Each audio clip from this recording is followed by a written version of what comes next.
Bonsoir, bien-aimés dans le Seigneur. Nous ouvrons les exhortations de cet après-midi par le cantique numéro 14. Souviens-toi.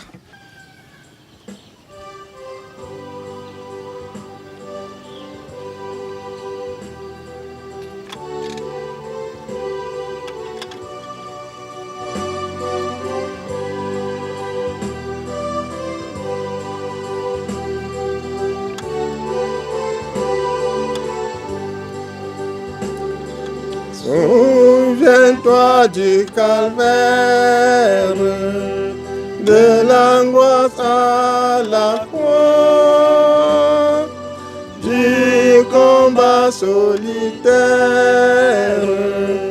qu'il a livré pour toi. Cède,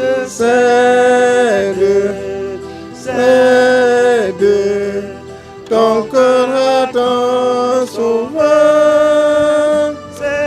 Cède, ton cœur à ton sauveur. Souviens-toi des épines blessant son noble front, des compassions divines supportant chaque affront. Cède,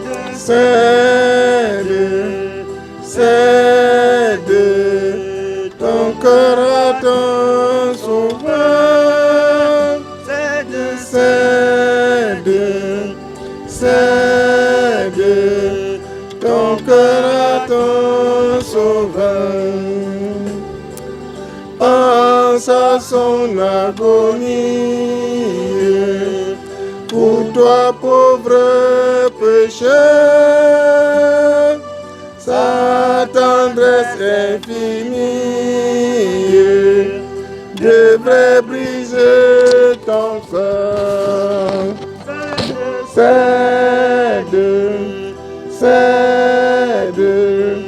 ton cœur à ton sauveur. Cède, ton cœur à ton sauveur.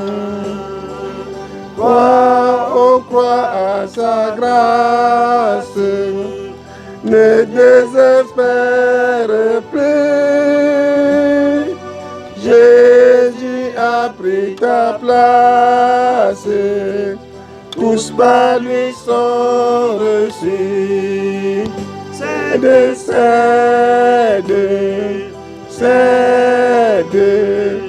ton cœur à ton sauveur. Cède, ton cœur à ton sauveur.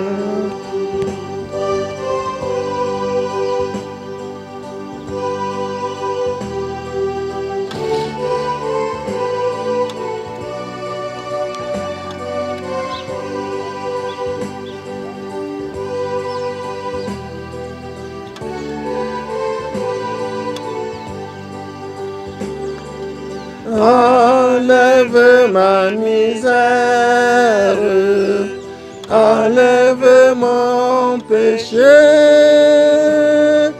toute douleur amère et tout fardeau caché. Cède, ton cœur à ton sauveur. Cède, ton cœur à ton sauveur.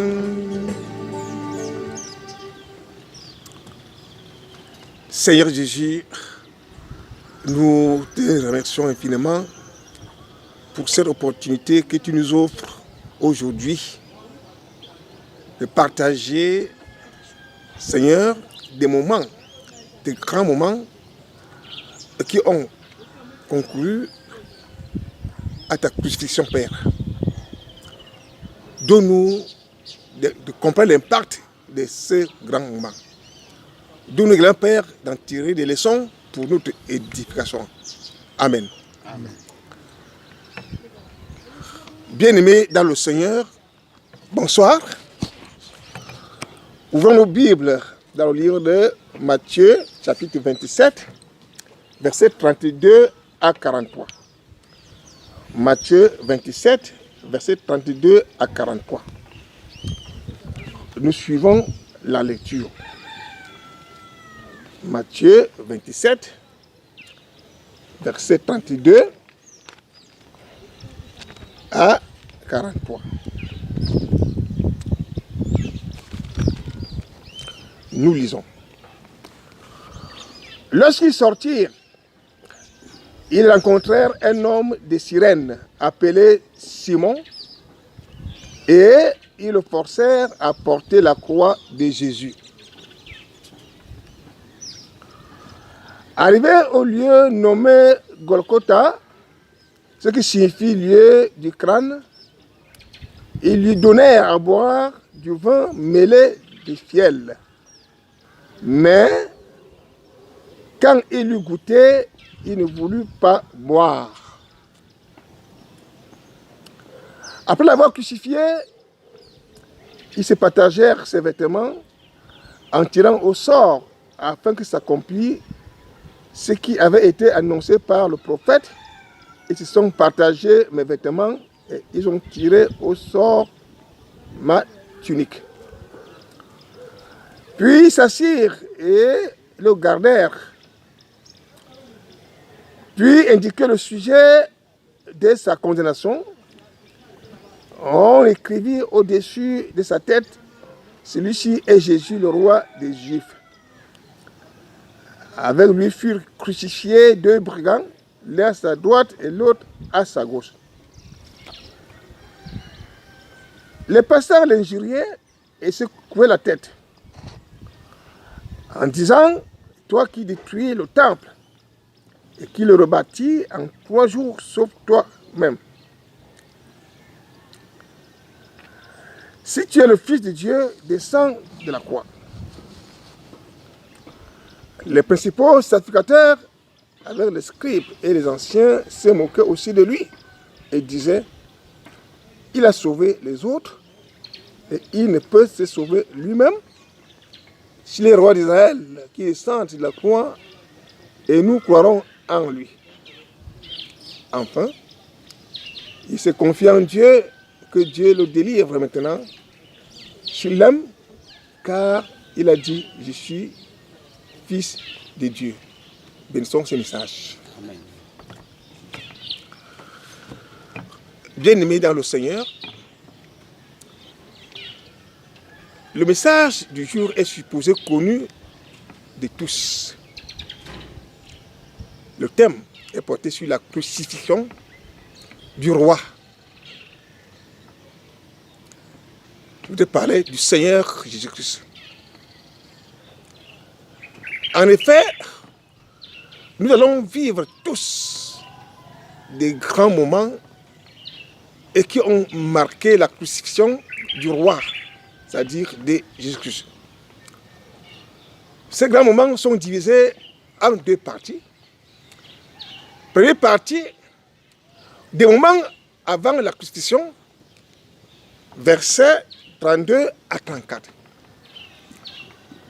Des moments pendant la crucifixion, versets 35 à 43. Bien-aimés dans le Seigneur, il est à relever que ces moments constituent en effet un éventail enrichissant des actes qui ont concouru à l'accomplissement de cet événement mémorable. Bien dans le Seigneur. Cependant, chaque acte, à ce qui le concerne, présente une portée spirituelle qui mérite l'explication pour notre édification. Bien-aimés, tous allons suivre ces grands moments à la lumière donc, du témoignage de Matthieu, versets 32 à 34. Lorsqu'ils sortirent, ils rencontrèrent un homme de Cyrène, appelé Simon, et ils le forcèrent à porter la croix de Jésus. Ça, c'est des moments avant la crucifixion. Première partie.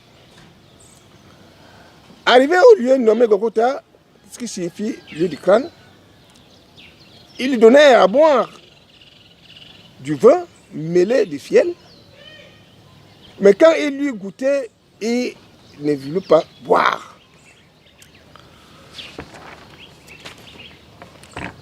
Bien aimé, qu'est-ce que Matthieu voudrait dire au verset 32? De quoi est-il question? Le mot de Cyrène ici, c'est une ville d'Afrique du Nord. Ça dit donc que les coups de verge avaient affaibli Jésus, à tel point qu'il n'était pas en mesure de porter sa propre croix.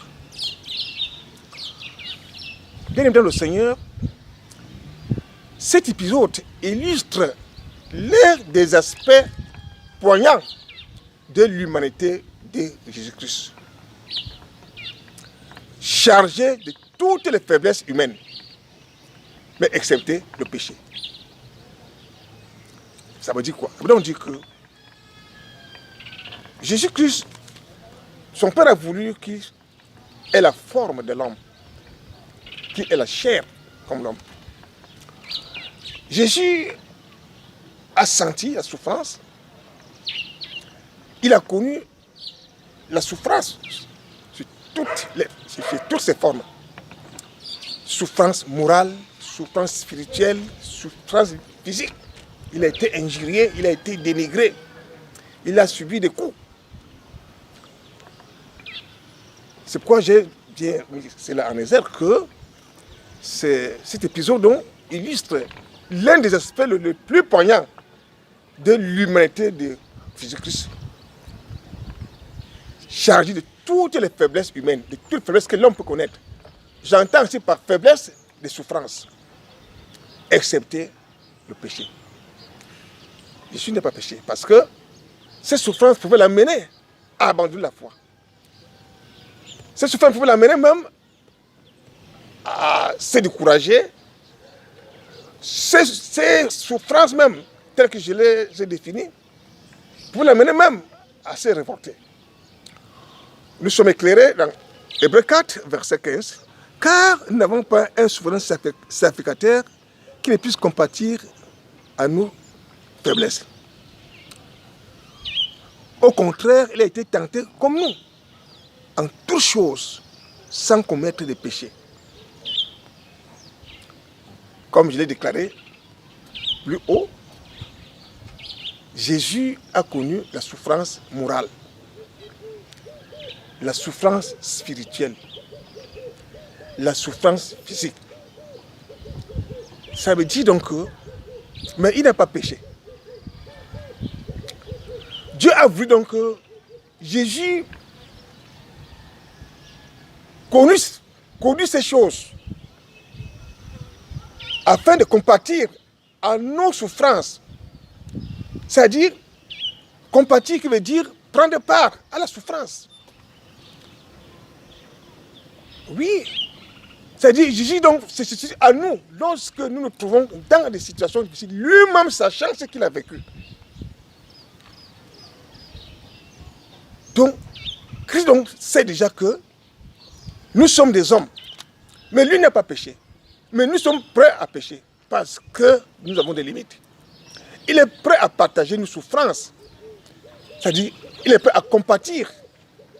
Ça veut dire que Jésus lui-même, étant le témoin de toutes ces souffrances, il ne peut pas nous abandonner.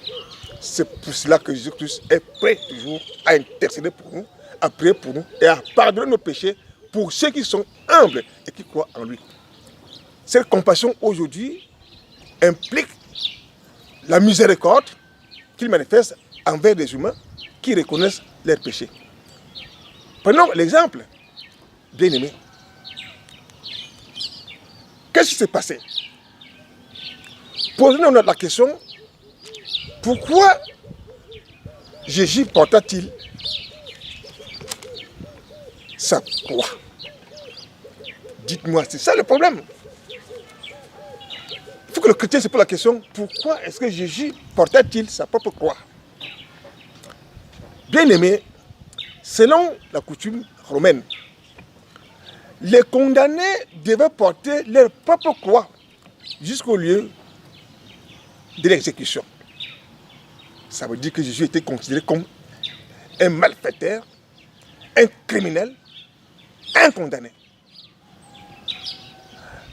Affaibli par des coups reçus, Jésus donc était incapable de supporter cette charge, de supporter la croix.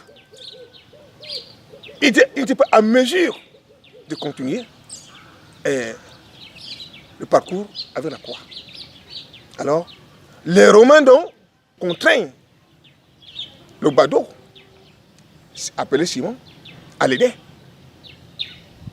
C'est pourquoi donc Simon, donc, qui était considéré comme un badaud, les Romains donc l'ont arrêté et l'ont contraint à porter la croix de Jésus. On suppose que Simon se rendait à Jérusalem pour assister à la fête de Pâques juif. Voilà cette vérité, bien aimée. Verset 33. Arrivé au lieu nommé Golgotha, ce qui signifie lieu de crâne, Golgotha, donc lieu de crâne, semble avoir tiré son nom de son apparence. C'était donc sans doute l'endroit habituel pour les exécutions. Verset 34. C'est un verset qui nous interpelle, bien aimé. Ils lui donnèrent à boire du vin mêlé de fiel. Mais quand il lui goûtait, il ne voulait pas boire. Voilà encore un verset qui nous interpelle. Qu'est-ce que l'apôtre Matthieu voulait nous dire? Avant de crucifier, bien aimé, les soldats offrent à boire à Jésus le vin mêlé de fiel, donné à tous les condamnés, à tous les criminels. Bien aimé, en guise de narcotique, c'est-à-dire c'est un médicament qui endort. Ça veut dire quoi? Ça veut dire que lorsque des Romains voulaient crucifier un malhonnête, un criminel,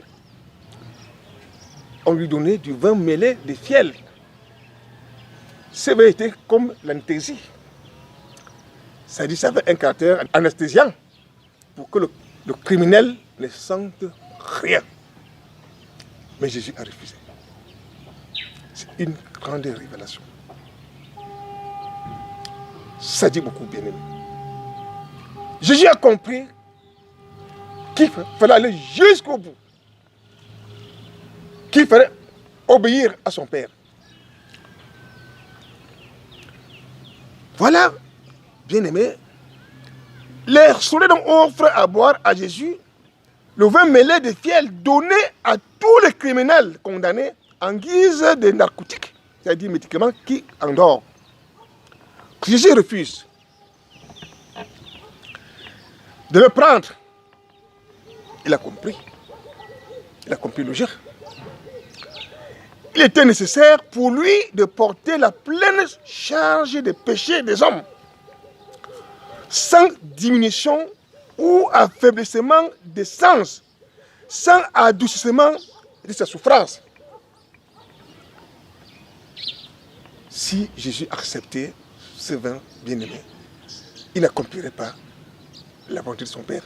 Selon ce qui est écrit, Ésaïe 53, versets 4 et 5 d'abord, Ésaïe 53, verset 4 et 5. Ésaïe 53, verset 4 et 5. Cependant, ce sont nos souffrances qu'il a portées.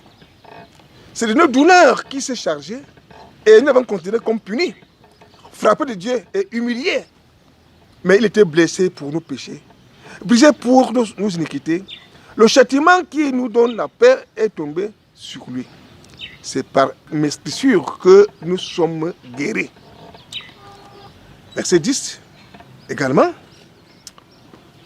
il est écrit, il a plu à l'Éternel de le briser par la souffrance.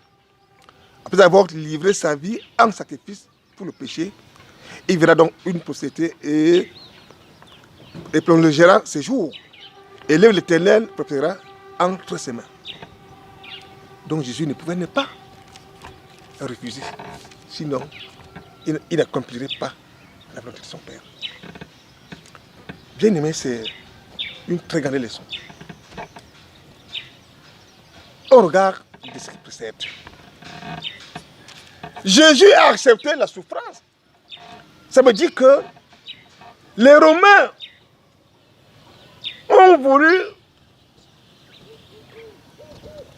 adoucir, c'est-à-dire cette souffrance, annuler cette souffrance. Mais Jésus a refusé, parce qu'il fallait souffrir dans la chair. Bien-aimé, quelle place aujourd'hui Dieu occupe dans notre vie, au regard de ce qui précède? Que chacun réponde à cette question. Voilà Jésus qui n'a pas été hypocrite. Voilà Jésus qui a obéi à son Père sans hypocrisie. Il a accepté de souffrir. Quel service rendons-nous à Dieu aujourd'hui? Dites-nous. Quelle est la place que Jésus occupe dans nos vies, dans notre quotidien, dans nos cœurs aujourd'hui? Comment considérons le Seigneur Jésus aujourd'hui en tant que chrétien? Quel est le service que nous rendons à lui aujourd'hui? À Christ. Le service. Comment est-ce que nous servons dans la maison de Dieu? Bien-aimés, autant de questions. Si Jésus avait accepté ces méthodes, c'est-à-dire fuir la souffrance, on ne serait pas sauvé. Il y a aussi quelque chose qu'il faut relever, le jeûne. Il y a aujourd'hui des gens qui jeûnent en buvant de l'eau parce qu'ils ont peur de la souffrance. Il y a des pasteurs qui enseignent aujourd'hui qu'il faut jeûner en buvant de l'eau. Bien aimés, lisons la Bible. D'autres même, il faut jeûner en prenant des fruits. Non. Parce que d'autres même, ils jeûnent. Au sortir du jeûne, ils prennent des vitamines. Vous ne comprenez pas ce que vous faites. Sinon, aujourd'hui, nous refusons de punir, de châtier notre chair, de punir la chair, de tuer la chair par des jeûnes. Nous sommes hypocrites. Nous sommes très, très hypocrites. Et beaucoup même allèguent que Jésus a jeûné pour nous. Les apôtres n'ont-ils pas gêné?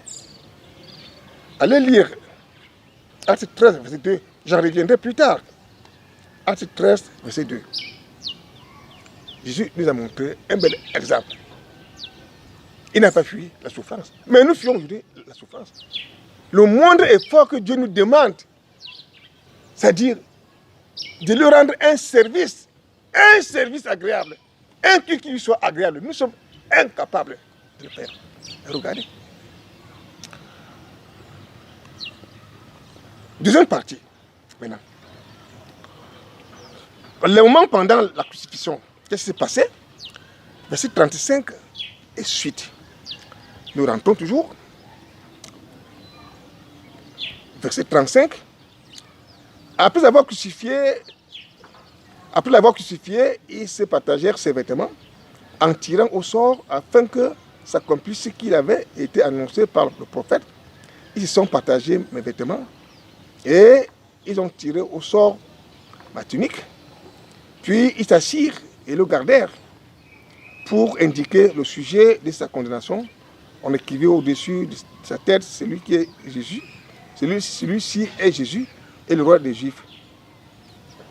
Toutes ces choses avaient été annoncées par les prophètes. Cela devait arriver. Mais le verset 38 et 40 nous interpelle. 38. Alors, avec lui donc furent crucifiés deux brigands. Avec lui furent crucifiés deux brigands. L'un à droite et l'autre à sa gauche. Le mot brigand ici désigne un rebelle et un pillard. Donc Jésus ici est considéré comme un rebelle et un pillard.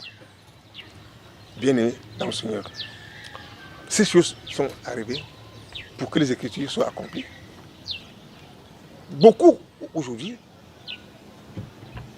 on considère la mort de Christ comme si c'était un sujet de condamnation. Non. Tous ces événements qui sont arrivés, c'est pour que les Écritures soient accomplies. Marc y apporte beaucoup de lumière par rapport à cela. Marc 15, versets 27 à 28. Marc 15, 27 à 28, nous lisons. Et les crucifièrent avec lui 2 brigands, l'un à droite et l'autre à sa gauche. Ainsi fut accompli ce que dit l'Écriture. Il a été mis au nombre des malfaiteurs. Donc, il a été écrit il a été mis au nombre des malfaiteurs, Isaïe 53, verset 12. C'est pour cela que Christ a été crucifié avec un brigand. Ça ne veut dire pas que Christ était un brigand. Non, il n'était pas brigand. C'est pour que les Écritures soient accomplies. Donc, il a été mis au nombre des malfaiteurs. Isaïe 53, verset 12. Ce qui est intéressant, bien aimé, Luc nous rapporte que, au regard de tout cela, de toutes ces moqueries, Jésus a intercédé pour ces gens. Luc 23, 33 à 34. Luc 23, 33 à 34. Lorsqu'ils furent arrivés au lieu appelé Crâne, ils le crucifièrent là ainsi que les 2 malfaiteurs, l'un à droite, l'autre à gauche. Jésus dit, Père, pardonne-leur, car ils ne savent ce qu'ils font. Jésus a intercédé pour eux, afin que les Écritures soient accomplies.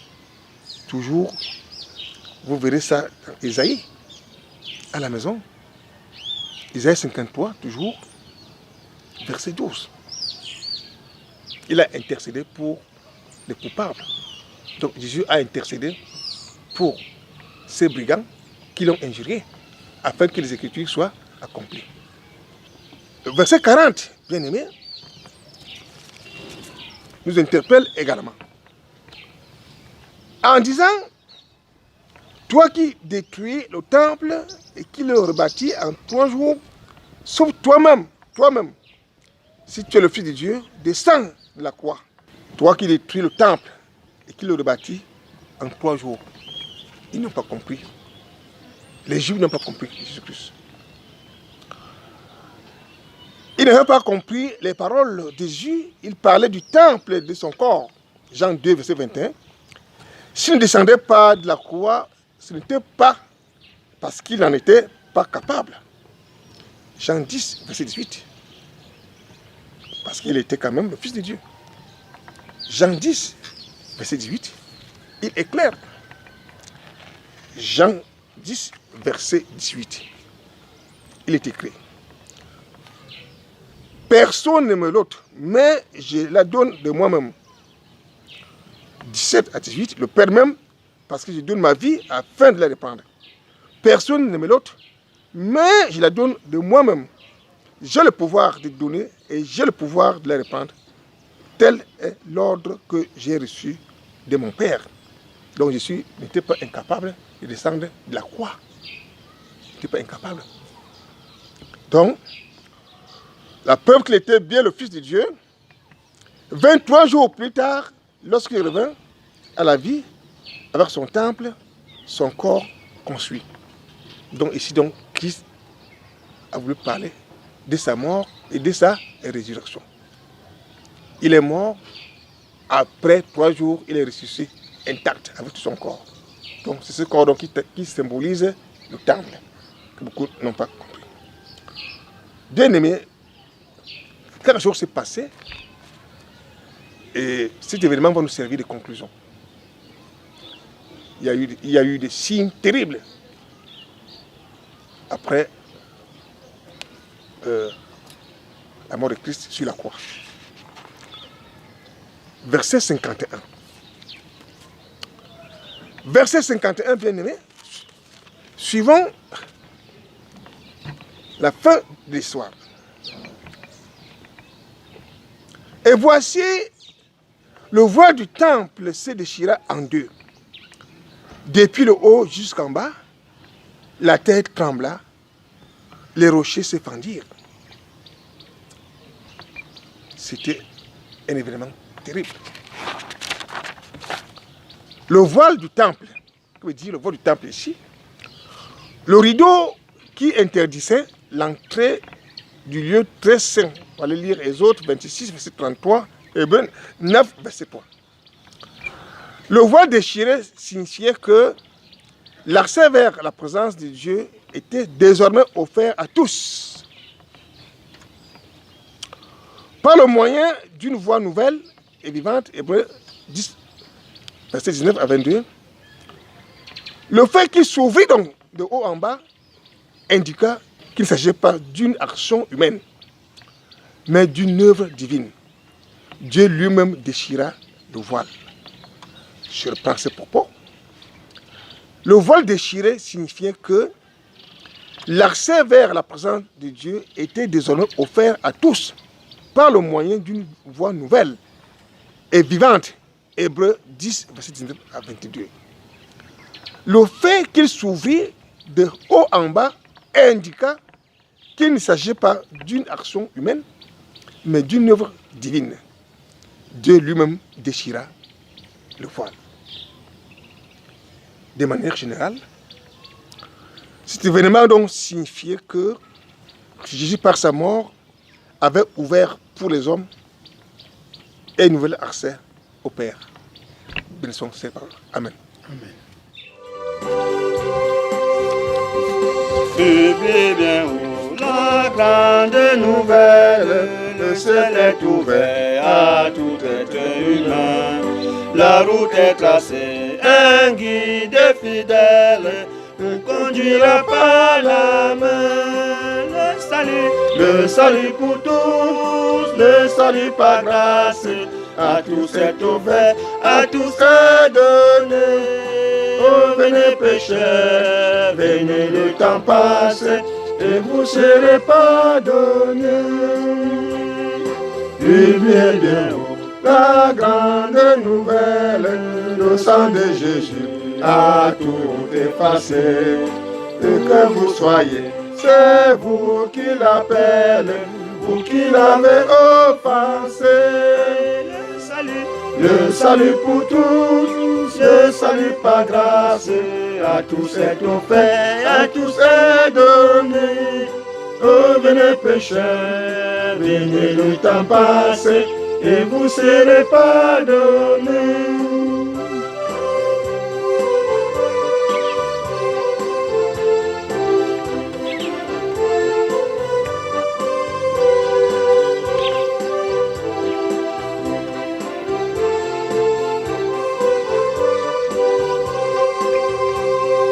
Publiez bien haut la grande nouvelle, aux enfants au Père, faites-la courir. Partout où se trouve une âme rebelle, un pécheur à secourir. Le salut pour tous, le salut par grâce, à tous est offert, à tous est donné. Oh, venez pécheurs, venez, le temps passe, et vous serez pardonnés. Seigneur Jésus-Christ, merci pour le message du jour. Nous avons vécu avec joie, à la lumière du témoignage de Matthieu, pour ces moments qui ont marqué la crucifixion de Christ. Beaucoup de leçons à retenir, Père. Toutes ces choses sont arrivées pour que les Écritures soient accomplies. Et aujourd'hui, au travers de cette mort, Papa, l'accès au salut est ouvert à tous. Donne-nous, Père, de le comprendre, donne-nous de persévérer dans la foi, donne-nous d'accepter la doctrine de Christ, afin que ce salut soit accordé. Amen.